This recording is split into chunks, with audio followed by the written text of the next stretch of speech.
Record. Hi there, welcome back to Love Sober, the podcast for the sober and sober curious. And today is episode 120, and we're absolutely delighted to be welcoming Kristina.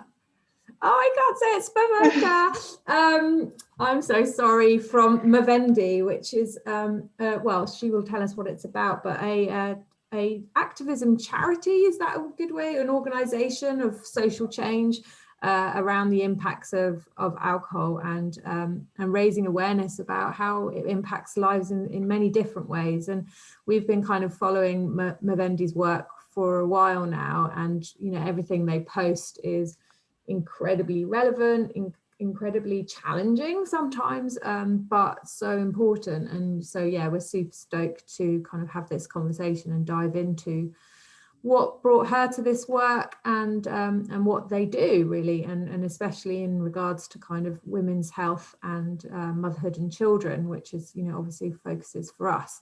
So welcome, Kristina. I apologize, I get your name wrong. How are you doing? No problem. I am doing very well, thank you. And it's okay with my name. Sometimes even I pronounce it in the wrong way because I am Slovak, so my name is Šperková. But as I have lived abroad for some time, then I adjusted very often to the country line. So I'm Šperková. So it really depends. So yeah, but I'm doing very well. Thank you for having me here. Really looking forward to this conversation. Yeah, so we thank you. And we always check in at the beginning just to say hi and check in with each other. So hi, Kate, how are you doing? Hi. Yeah, I'm really excited to speak to Kristina. It's like we were just having a bit of a chat beforehand, weren't we? And realised we traced back the early sort of connections when we were both aware of Kristina's work was through Lucy at Soberistas. So this goes back many, many years, eight or 9 years, to when this whole conversation about, we were talking about normative drinking culture and that the social story. It was just breaking, really. So yeah, very excited. I might be a bit hyper. Disclaimer. Can you hear me all right? You're frowning at me, Mandy. Oh no, okay. No, that's just my general face. Just a resting face. Yeah, resting bitch face. But I might be a bit hyper because it was really stormy here last night. So I'm usually used to, Mandy, you are talking about your storms and the fact that you haven't slept. And I'm like, but sort of not. And now I'm like, oh, right, I get it. It was really stormy here last night. We didn't sleep. I was up from like 4:30. And I'm doing this course, which I'm really lit up about, which I'm sure I will really talk a lot about in different episodes. And so I was up kind of studying at 5. Okay. So yeah, if I sound a bit unhinged, that's probably why, really. But how are you, Mandy? Yeah, I'm good. Clearly frowning. Yeah, I'm all right. I'm tired. Make a change, but yeah, it is stormy here too. I feel like I need a bit of. I think because of the work we do, we were just talking about this, weren't we, about kind of activism burnout, and it's quite an interesting topic. And when you care about things and you get riled up, and a few things have kind of riled me over the last couple of days. And I think I hit a bit of a wall, and I was just like, I need to actually just not share and not post and not be there for others. I need to just hedgehog roll a little bit and look after myself. So that's what I'm doing. So social media apps have been deleted. Good. Just having a little bit of a moment, for me. Well done. But yeah, I'm super excited to sort of learn more. Kristina, could you tell us a little bit about yourself and Movendi and what it is and what brought you to be passionate about this area of work? Yes, sure. So where to start, Kristina, is I am Slovak, living in Sweden, being the president of Movendi International since 2014 and working on it. But the history, and Movendi International is a global social movement working for development for all through alcohol prevention. So that would be a very simple description of Movendi International. But how I ended up in Movendi International and dealing with these issues, that goes really, really back in the history. Because when I was a child, I wanted to be an actress. I remember like when I was in a cinema, like one of my first cinema visits, and then I was like really amazed by the movie. I think it was even Look Who's Talking Now or something like that. But then I just realized like, oh, I also want to really act. So it was not about like being famous or anything, but I most probably wanted to be part of those stories as well. And it was easier through movies than to really wanting to experience them all in real life. So then I felt like I wanted to be an actress, and for that I wanted to prepare. So I also wanted to do everything. Like I wanted to be able to act all the time and not to have someone replacing me. I don't know if there is horse riding or singing or anything. So I also started with many different hobbies, from piano playing and doing sports and all that. So I wanted to be really prepared. And like that also, I wanted to have, in a way, a good history when I once become famous. I didn't want some paparazzis to dig out something that they could then write about me, that I was, I don't know, drunk somewhere and all these things. Like, and this is we are talking about 7, 8, 9 years old girl who is thinking like this. So I obviously didn't have alcohol connected with anything positive, yeah. So somehow I was avoiding that.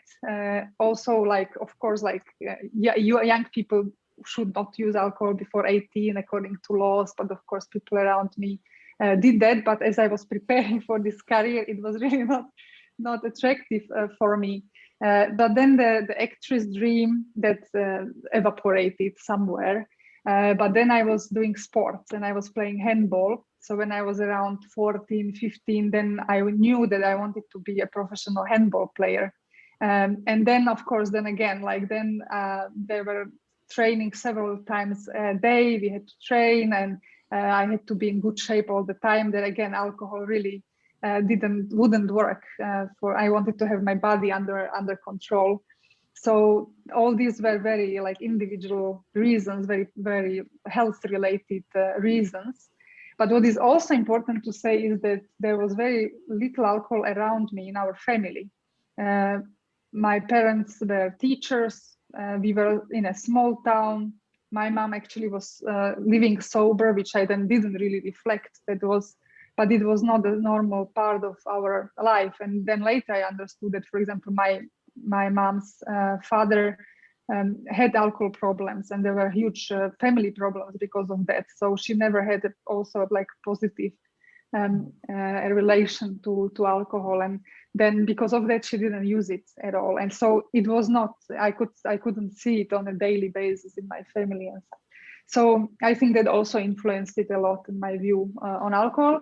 And then then I wanted to be an athlete, so that's why. But then I also, my dog. then I also started being active, because I could see that my peers, they started using alcohol around. And for me, I knew them as my friends because we were growing up together. And all of a sudden I felt that they do not behave like themselves when they use alcohol. And for that, I was just reflecting, like, it's such a pity, because I somehow saw some kind of pretending and pretending happiness with alcohol, and I knew that it's not honest somehow. So I started being really more engaged in prevention. I felt like young people need to understand, or my peers then needed to understand, that they are enough, and they can be funny or they can be sad, and they do not need to have that alcohol around. And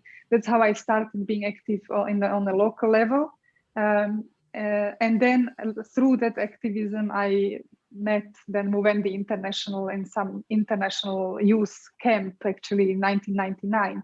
And there I understood that, like this can be, like being alcohol free can be a really activism, just saying no to alcohol in a way, or like rejecting it from my life already that is a huge, and actually back then I perceived it like it's a huge step of expressing solidarity and being changing society. And there I understood like that there is an international organization that deals with these issues, and you can be actively involved in it. And that's where my then organized activism started. Gosh, I've got so many questions. I don't know where to start, because it's like, it feels like, I wonder how many young people, you know, have thought that, but they just push it away because there's just no modeling of any other way of living, or just, yeah, it kind of makes me feel a bit sad, because like I'm completely in awe, to be honest, that you could have that reverence and go, actually, you know what, I'm not doing that. Like, I don't like it, and I don't like how it makes people change. Because certainly, you know, within British culture, we always say, don't we, it's just like we never even felt like we had a choice. It was just like, it's just what you it didn't occur, did it? No, it was just like, it is, you know, that's what you do. And I love that sense of, you know, that people not being honest. And I think that's one of the things that I struggled with the most, was because it was like, for so long, it was like, well, I can't beat them, join them. It was like, I didn't like the way that alcohol changed people. And I didn't like that ever since I was a little child. But then it was like, well, what else do you do? You know? Yeah, I don't know what your reflections are, Kate. Yeah, I was thinking it was like you were born with this kind of wisdom that none of the rest of we've all had to learn through like bitter experience. You know, you had sort of this kind of, perspective on it, which is fabulous. And then because most people's paths come from, I've had a problem with this and therefore I understand it and therefore I want to do something about it. But it sounds like yours just, it came from a completely, you know, it came from a different place entirely. So. Yeah, I agree with you. I think I was really lucky. I was also, I think, lucky with my family, because I think it's a very important element in my life that it was not so normal around me.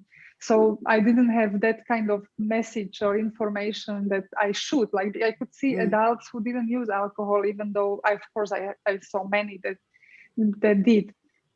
So I was lucky from that perspective. I think I was also lucky that this was a smaller town. My parents were teachers, so there is some kind of social control, and then I was aware very much of that social control. So that's another thing. I don't think that any of them is really the dominant thing, but like many of these small things then get together, and I ended up where I ended up, or like having these reflections. And then, of course, also the other people around me, also my friends, they were also, some of them, teachers, kids, and we were doing many things. Like we were involved in many these extracurricular activities for a long time. So, and it's not that they were then sober and that they stayed, but then the combination of these unique experiences, and also from my family, I think that happened then to me. But it's also true, I agree with you that I have some kind of was honest to myself, and I think that that is I was guided in this by my parents, always, like, never lie to yourself, always reflect. If you are sad, be sad. I like, when I wanted to cry, I remember, you know, situations when I cried in school, and the teacher, you cannot. I can. Okay. Yeah, Amanda was doing to me, so Okay. Don't know what that was about. I think it's a storm for me. I've got some unstable internet, but Okay. I'm listening. Okay, good. So then, for example, I was at school and a teacher told me something and I was sad, and I cried because of that. And even some classmates would say, she's a crier and such. And then I come home and I tell my parents and I cry more, and they tell me, just cry. Like, if you feel for crying, just cry. That's emotions. You need to get it out.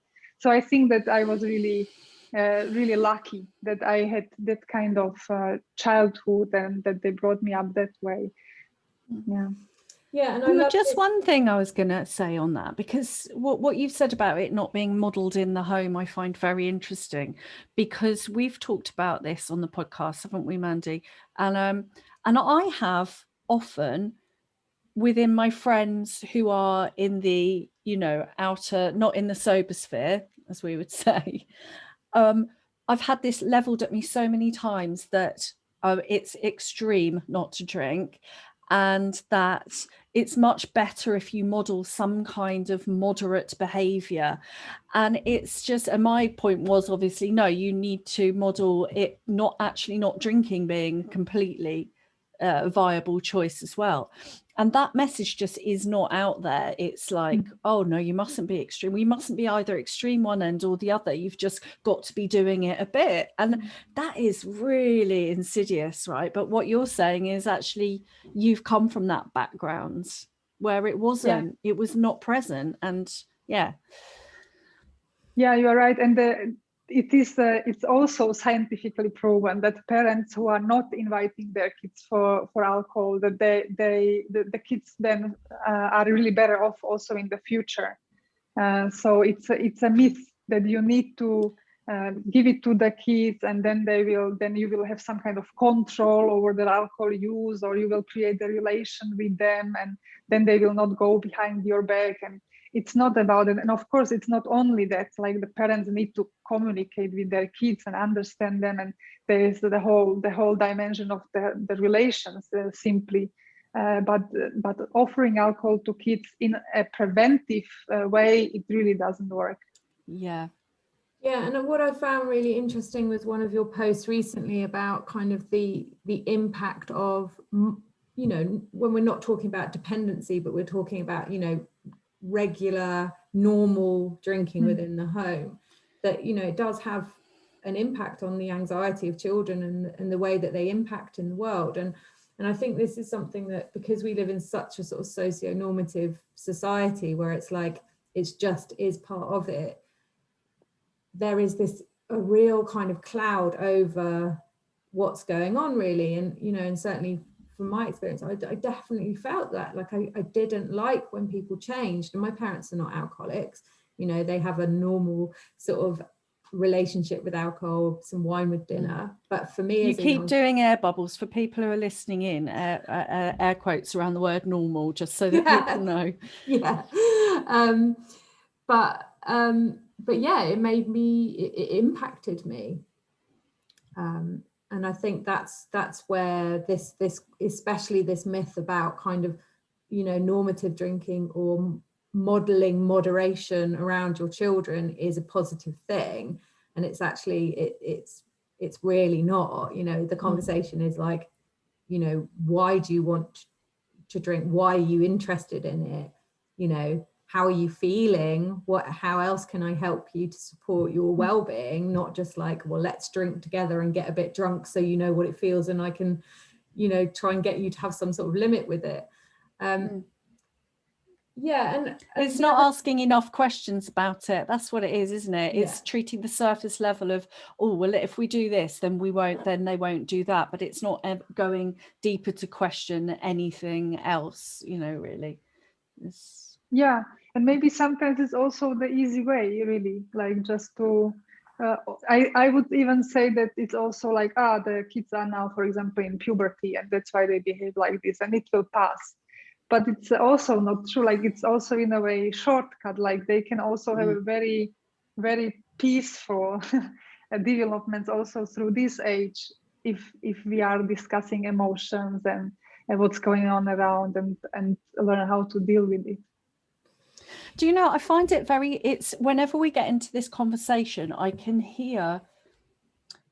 feel almost the hackles of so many mums go up across the country. Because when we start getting into that parent-child relationship, because obviously we all love our kids so much and we want to do the best for them and we're all coping as best we can. I guess what we're talking about here is family systems, attachment, care for the carer, all of that, which is in quite a big mess, right?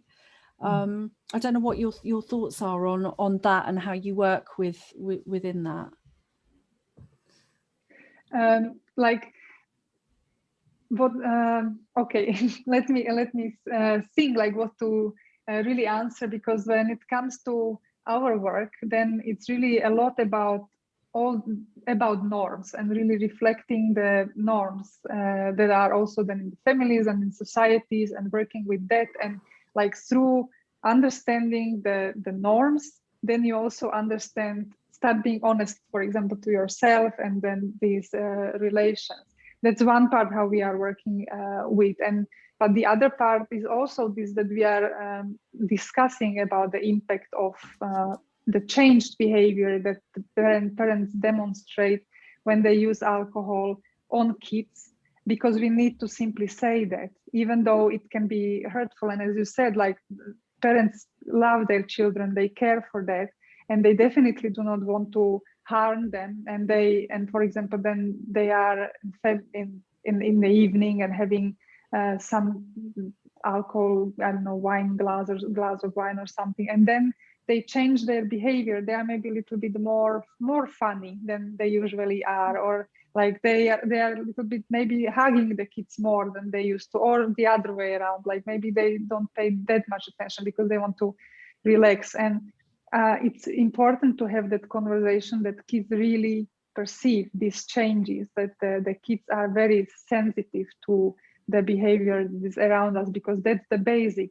of every human nature, that we are very sensitive to the social relations that are around us, and we maybe become numb to that a little bit later in life to protect ourselves, but as kids we really do not. So we are opening this conversation, and then of course finding the ways also, like how to change that. And we also work very much with policies, and like changing, for example, the availability of alcohol, because that has a huge impact on then what's happening at homes. So we want to change the system. We are not talking about individuals' behavior and individuals' responsibility, because I think it's really more systematic and societal issue.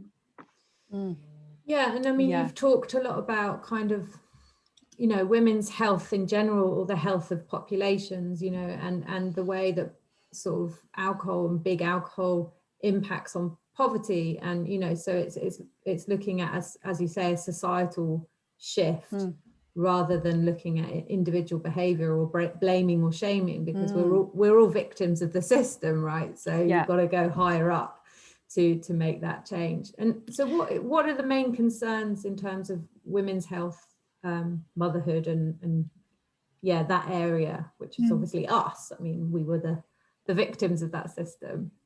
Yeah, I think really the biggest concerns, I would say, is alcohol and cancer, alcohol and breast cancer. There's a huge concern, and it's a very upsetting issue, as alcohol industry is even using cancer to sell their products and to fundraise then for, I don't know, research in cancer, which is ridiculous, as we know since 1988 that alcohol is actually a carcinogen. So that is a huge concerning issue, because also very few people actually know about it. So when we then talk with women, and when they find out that this is the truth, then they are really upset. And then you can have even very many women who are already recovering from cancer, and then, for example, having alcohol as for a nice moment in the evening and such. And I think I would say that it's cruel that the industry is doing this. Then it's also mental health and women, and it's all the roles that women need to have in the society, and the stress that is or the pressure that is created. And then I go back to how alcohol is then marketed, and how women are targeted through alcohol marketing as you know, all this wine o'clock and relax, and you deserve this hour or time on your own with your glass and such. I think, again, like, this is the pure exploitation, in my opinion, of the situation that women are in.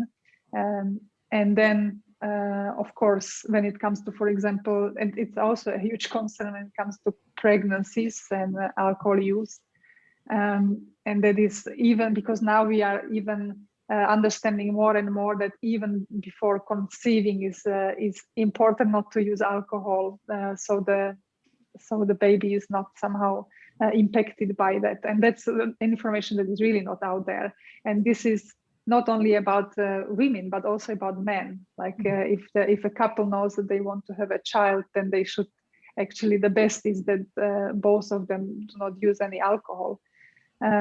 So these are, and then the childhood, what we were discussing, I think that's this also understanding, like what kind of atmosphere or what kind of behavior do I have after I used alcohol, and how does the child actually perceive it? Yeah, and I guess that, you know, obviously I was reading something as well that you posted about kind of within developing nations, the kind of the role of, well, I mean, in all nations, but specifically in relation to pushing alcohol into situations where there's, you know, domestic violence, or where, you know, women's rights aren't particularly protected, and, you know, using those areas to be areas of growth for alcohol companies. The Africa Project, etc., etc. Yeah.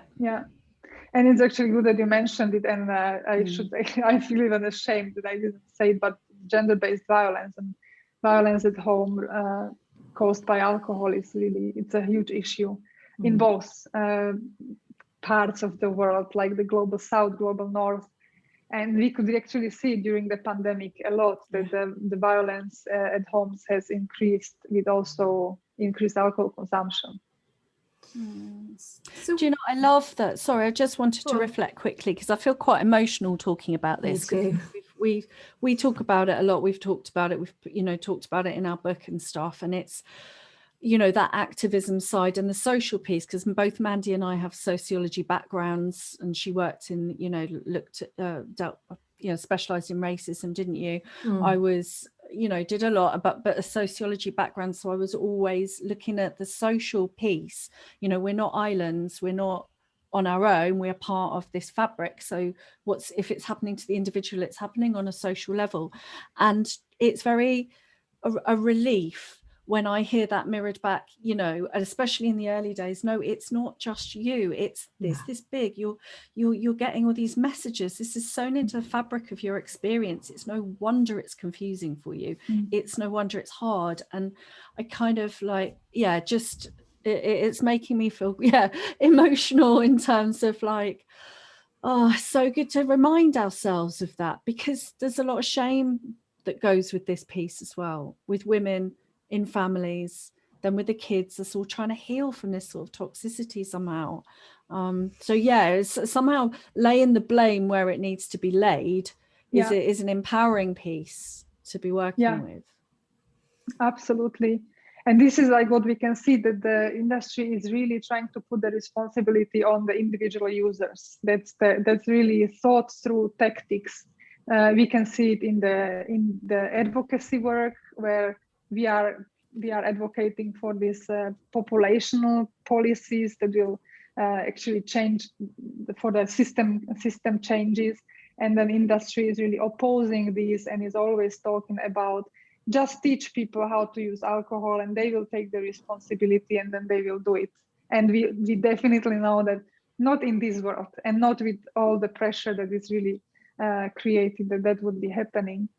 And I can actually share with you also my experience where we worked in Slovakia with teachers, and with there we were using this program that we have, that I mentioned, that we are discussing also the norms, and so not only the individuals use, but what other forces that are around us that made us use different substances, but also alcohol. And then when we started discussing the marketing and also the influence of the industry, the teachers were really relieved, because they are doing these usual prevention programs that are on schools. You know, they are talking to kids about all the harm that can be there, and there are very many ineffective prevention methods that are going on in schools, and we don't need to go deep into that. But the teachers are actually really trying, and there are no results, and they think that it's their fault. So it's the same. It's like the people who use alcohol and then have some problems, they think that it's their fault, And the teachers also who are trying to change something or influence the kids' life, they also think it's their failure. Yeah, like mothers, like parents too, right? Yeah, it's exactly. Like, oh, it's exactly. my fault that he's done this. Yeah, which exactly. So then when you tell them about these other things and then you analyze it a little bit together, then it's like, wow, like how come that we haven't actually, how come that we are not really upset and then don't really change that, because I think that's where we need to start. Yeah, I mean, you know, you take the example of the UK, you know, the labeling and on alcohol, it says drink responsibly, and you know, and that is put on by a inverted commas alcohol charity, you know, which is funded by alcohol companies. So you know, it's very evidently aware, you know, within our systems. And I think what was always very interesting for me, sort of living outside of the UK and reflecting in, you know, so you know, whenever you have an alcohol advert on, you know, French radio, for example, it will say, you know, alcohol is bad for your health.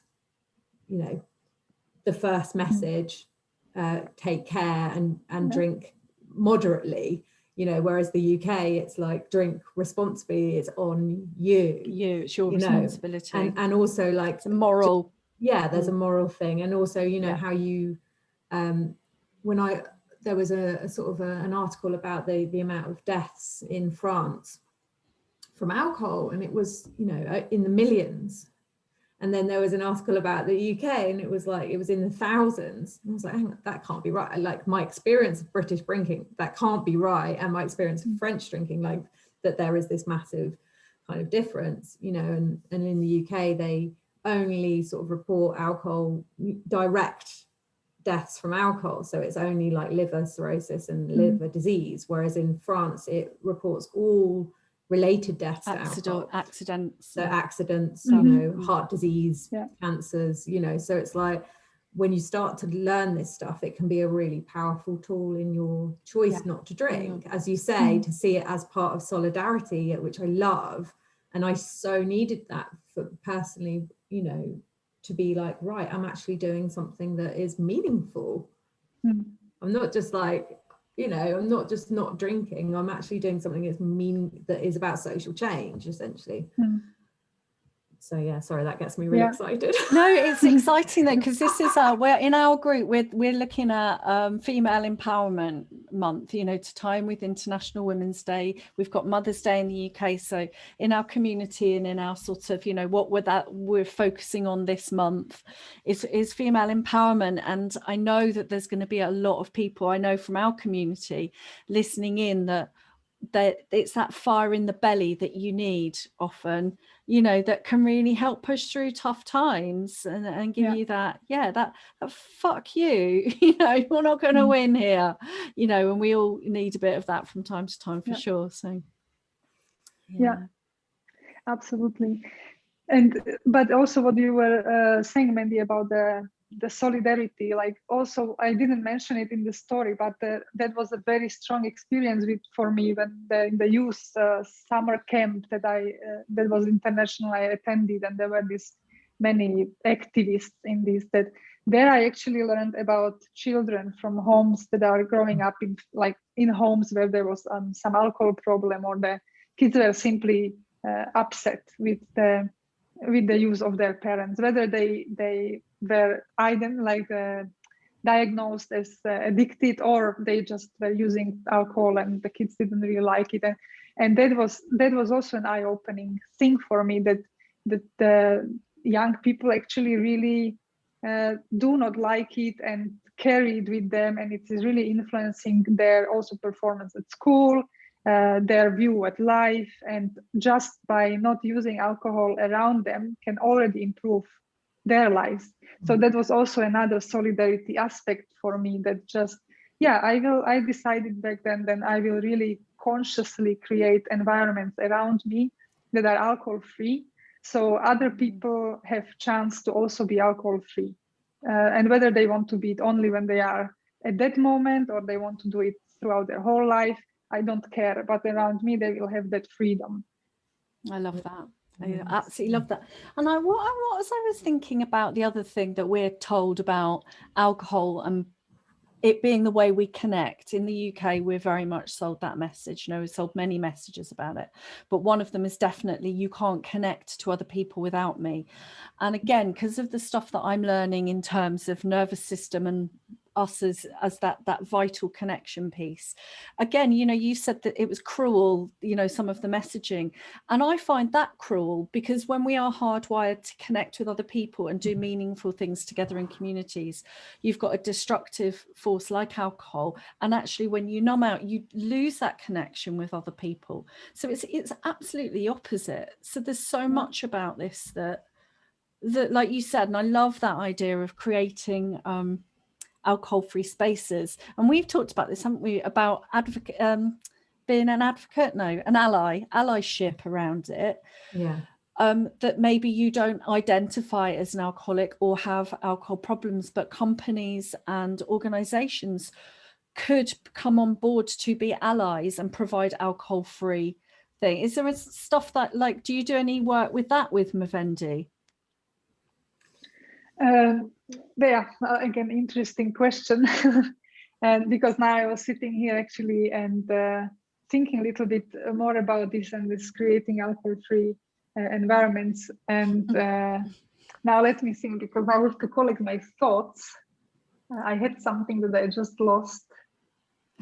Sorry, I've knocked you off with a random question. Yeah, no, it's actually no that I had. Yeah, what was it? Now I lost it.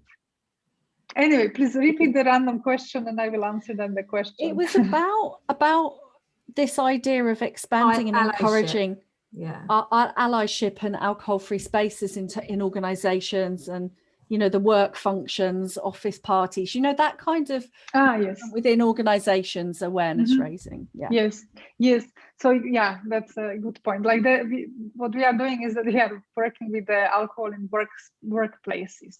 And like there are some manuals and tools for companies how to create these kind of spaces at work, because of course also for just their benefits of the organizations, like that the productivity of companies is much better when people are not hungover, for example, next day, or we are talking about this absenteeism and presenteeism. So like people either do not show up in work, or they do show up physically but not really mentally. So because of that also is the motivation for the companies, like we discussed the situation. And for example, it's about many things, like like what kind of presents do companies, for example, give to their employees. Very often it's some kind of bottles of alcohol, and they do not even reflect whether some people there maybe even have alcohol problem, and that's that could be, or that could trigger something.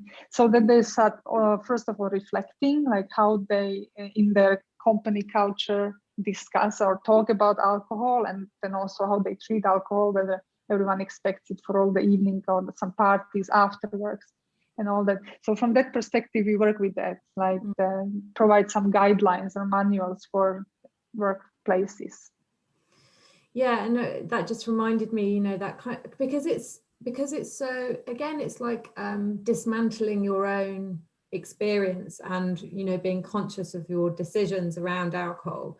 Because, as a teacher, when I used to be a teacher and I used to get bottles of wine, and then when when I was addressing my own alcohol and how alcohol was in my life, and then thinking that the kids were, taking the alcohol to the teacher, I was just like, that doesn't feel right. That doesn't feel good to me, like, and so when it came to my own kids, it was like, no, you're not. You're not going to like flowers. Let's go flowers. Just kind of like having that kind of that consciousness, I guess, about how we present alcohol in to be normal, to be normative. So, what can individuals and people that are listening? How can they get involved with Movendi, or how can they support you? What can they do individually to build awareness? I think that when it comes to really completely individual involvement, regardless whether they would somehow be in touch with Muvendi or not. I think it's to reflect about whether we promote or do not promote alcohol, because sometimes even people who do not use alcohol, they actually promote it somehow in the way how they talk about it. So when they are writing like how much they miss it, for example, and it would be so nice to have now some kind of a glass or a bottle or some whatever, even though they are sober, but they still miss it, and they promote this positive side of the alcohol, which doesn't exist. Also, this is the thing that they actually are promoting, some kind of miss.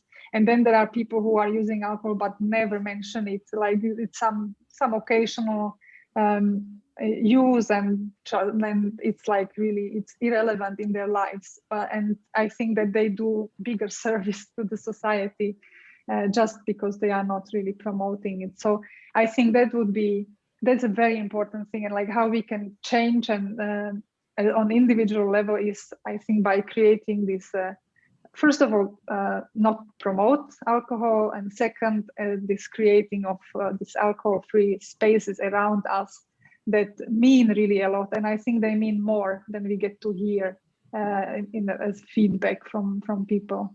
And then of course then the higher level of engagement is the activism. So it's either to really engage in some already existing organizations that are there around and work for the system change. I think that one is really, really important to support then the individual change, or to start something, and with that we can also assist. Yeah, I love it. I love that sort of, and I see that so much. I have a couple of friends who don't drink, have never really drunk, but will post jokes about gin on Facebook.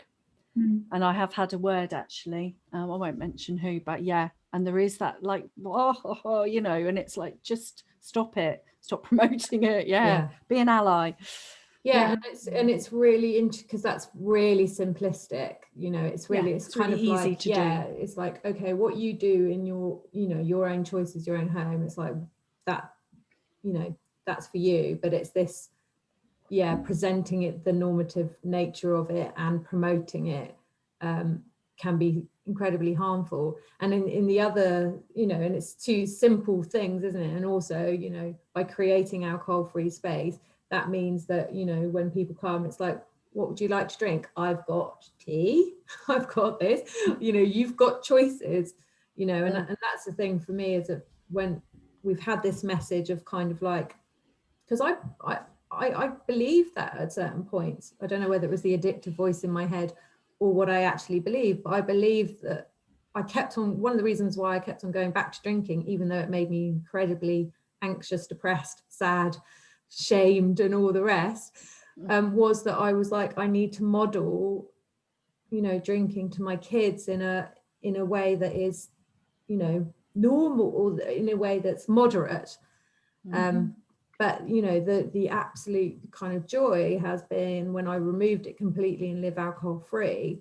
That gives them actually a valid choice. It's like, oh, you know, my husband drinks, my mum doesn't drink. Like, I can think about this and what I want, you know, and seeing that actually I'm fine, like I'm a happy individual and I have a nice life, you know. That's, so it's those, you know, really simple things. We were talking a little bit before about kind of, you know, burnout of when you care about stuff, and, you know, being an activist or being, you know, it can feel very draining. And I know certainly some of the women in the community, they're like, because you know this stuff, it's like, do I tell people, do I not, do I keep it to myself, do I not, like, how do I interact with this? And it can feel very tiring. So how do you look after yourself as a long-term alcohol-free person in terms of your self-care? And I'm interested to know that. I think my really first to go thing is sleep. I know it, like, even if I have some like whatever conflict or something, I know that when I even take just a nap, my mind somehow clears, and then it's better. So sleep is really important for me. It doesn't mean always that I like really sleep enough hours and all that. With this activism, it really happens that I have also like short nights of sleep and such, but when I feel that I need to sleep, and I do sleep and I take a nap. But that would be something like that is really very practical solution, or like create for a while a moment where the senses are really calm, or turn off the light and have just a candle light or something. So yeah, the mind can also just calm down. So these are those very practical that you can do. But I think that it's also about how I think about the work, about also myself, what kind of expectations I have from other people. I think that's what I need to work with to stay in a way sane and in peace, and understand always that that every person that I work with, or that they are in their journey, and they're at some point in their lives, and there can be unexpected things, and there can be really changes, and I need to simply just accept it and take a little bit distance also from all my passions and everything.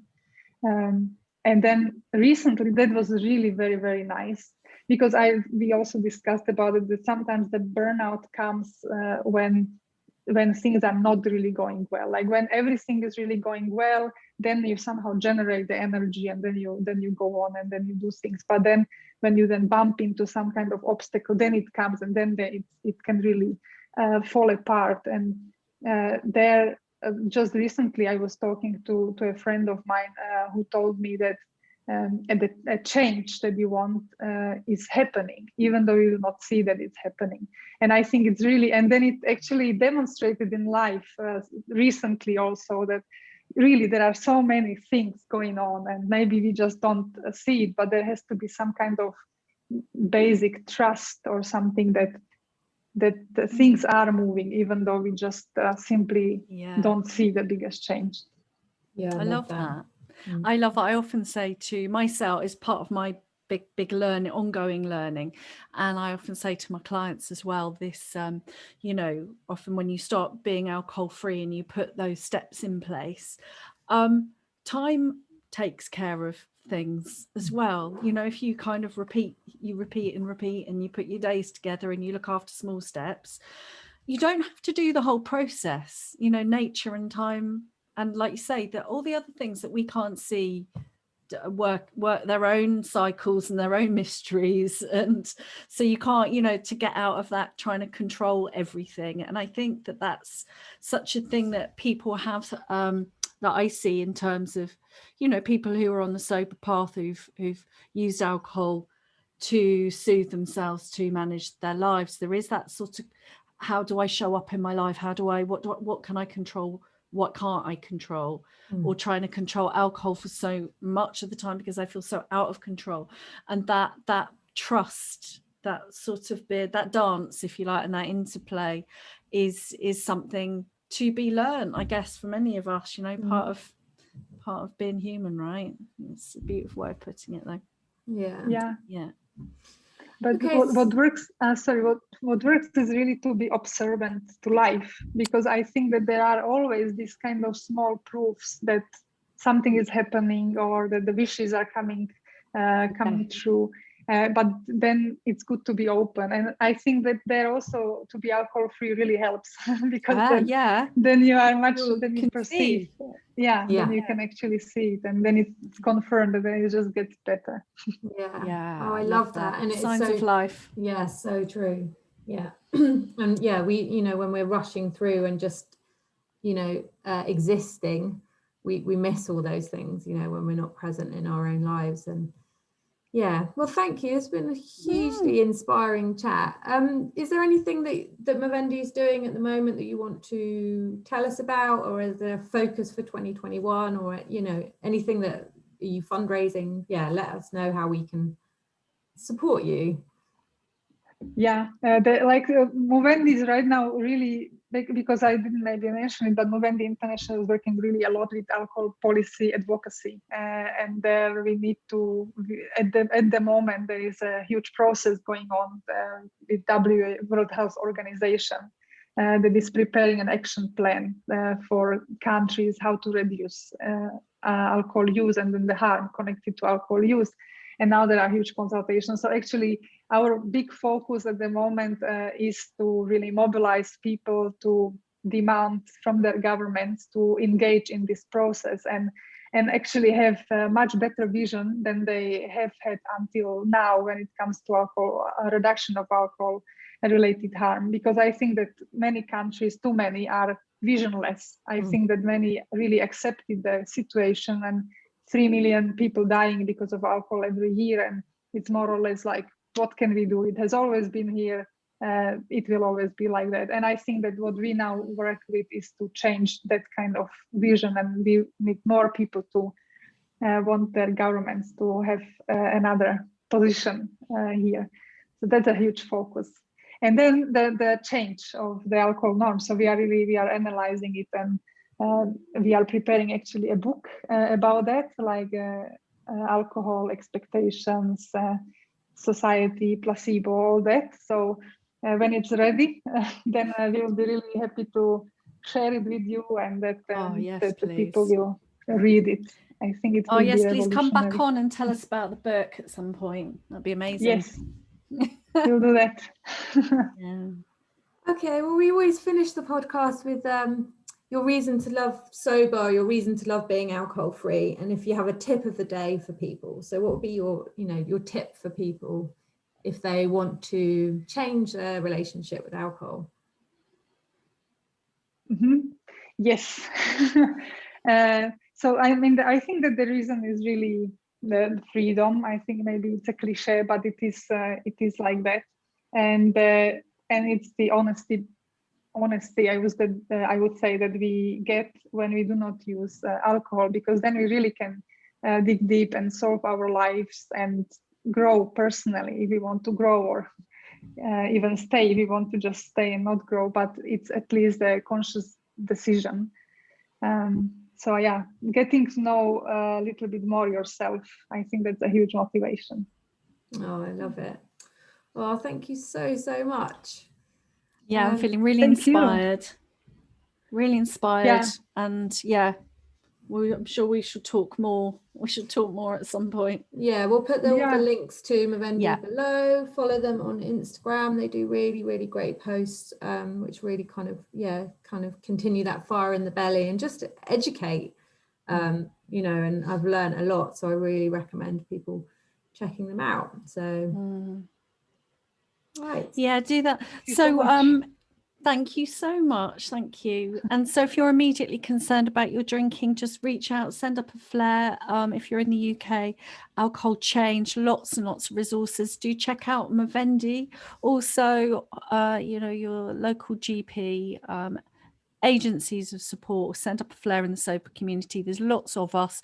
Don't feel like you're on your own. Get in touch, and we'll see you next week for more chat.